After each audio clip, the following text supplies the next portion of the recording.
Hello, Christ is in our midst. I'm Father Kevin Long of St. Elias Antiochian Orthodox Church in Newcastle, Pennsylvania. Today is Tuesday, June 16th, and here are the readings for today. The first reading is St. Paul's letter to the Romans, chapter 4, verses 4 through 12. Brethren, to one who works, his wages are not reckoned as a gift, but as his due. And to one who does not work, but trusts in him who justifies the ungodly, his faith is reckoned as righteousness. So also David pronounces a blessing upon the man to whom God reckons righteousness apart from works. Blessed are those whose iniquities are forgiven, and whose sins are covered. Blessed is the man against whom the Lord will not reckon his sin. Is this blessing pronounced only upon the circumcised, or also upon the uncircumcised? We say that faith was reckoned to Abraham as righteousness. How then was it reckoned to him? Was it before or after he had been circumcised? It was not after, but before he was circumcised. He received circumcision as a sign or seal of the righteousness that he had by faith while he was still uncircumcised. The purpose was to make him the father of all who believe without being circumcised, and who thus have righteousness reckoned to them, and likewise the father of the circumcised, who are not merely circumcised, but also follow the example of faith, which our father Abraham had before he was circumcised. And the reading of the Gospel is Matthew 7, chapter 7, verses 15 through 21.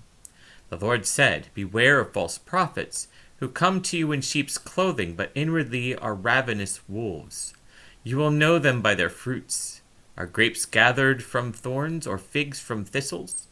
So every sound tree bears good fruit, but the bad tree bears evil fruit. A sound tree cannot bear evil fruit, nor can a bad tree bear good fruit. Every tree that does not bear good fruit is cut down and thrown into the fire. Thus you will know them by their fruits. Not everyone who says to me, 'Lord, Lord,' shall enter the kingdom of heaven, but he who does the will of my Father who is in heaven."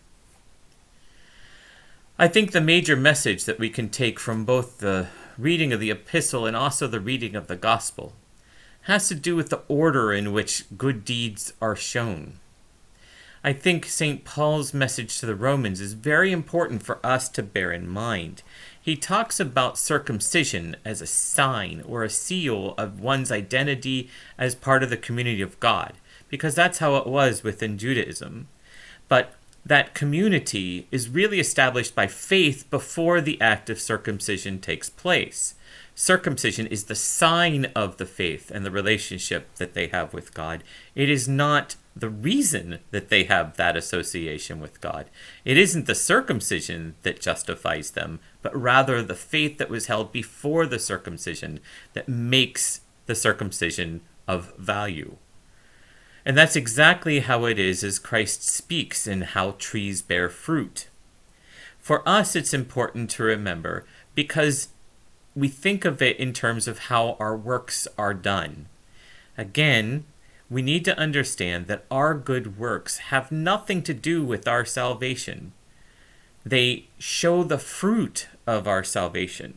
So just as circumcision in the reading of the Romans epistle of St. Paul shows the sign of the faith, so the fruits that we bear show the sign of our faith as well. We bear fruit because we cannot help but love God and love our neighbor when we truly love God and keep his commandments. We will bear fruit. There's no other way of looking at it. We will not be barren and we will not bear evil fruit. Evil fruit is born only through something that itself is corroded or corrupt. So when someone does something, even if it's something good, but their intentions are selfish or personal or have nothing to do with their relationship to God, even though they may be good things, they are not a sign necessarily of something itself that is good. I know that sounds kind of complicated, so let me put it a different way. If you do good just so that other people will look at you and think that you're a wonderful person, or give you an award or a reward. And if you're looking for a merit badge because you help old ladies across the street 50 times, maybe those 50 times will help you develop a good practice. But if you do the 51st time only because you love God and you want to do what's pleasing to him and you want to help your neighbor and love them as yourself, then of the 51 times that someone is helped across the street, only one time is seen as righteous. The other times are seen as really pointless or fruitless. So this is an important thing for us to hold on to. The goal of the Christian life is to learn how to desire God. That's it.